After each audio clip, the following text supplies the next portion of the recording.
Hello, Radhe Radhe. सभी से सुनाने जा रहे हैं आप सबको चुटकुला उठान गीत। कैसे लगे आप सब कमेंट में ज़रूर बताना। वीडियो ज़रा सा पसंद आए तो लाइक सब्सक्राइब शेयर करना। राधे राधे, राम नाम सुन। मोरा गौ पीराय मोरा पाछ ललना, मोरा पेट पीराय करिया ललना।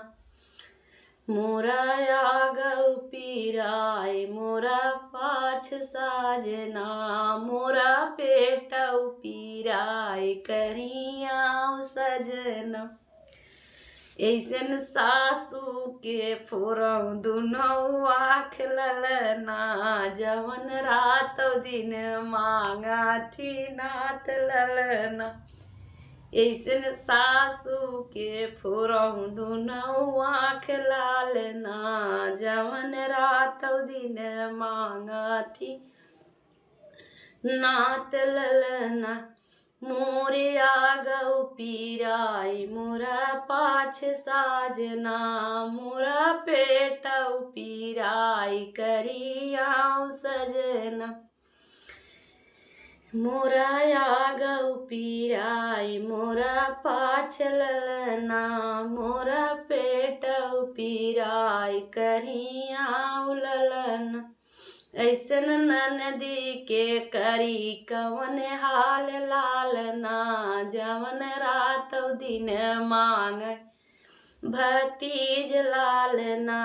ऐसन ननदी के करी कवन हाल लालना, जवन रात दिन मांग भतीज लालना।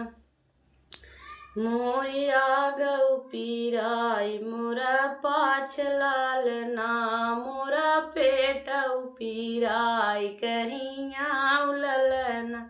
मोरा गौ पीराय मोरा पाछ ललना, मोरा पेट पीराय करिया ललना।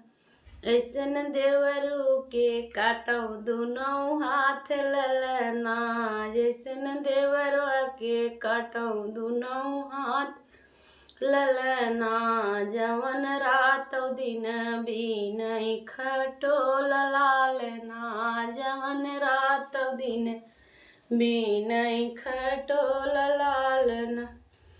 मोरा गौ पीराय मोरा पाछ लालना, मोरा पेट पीराय करिया साजना।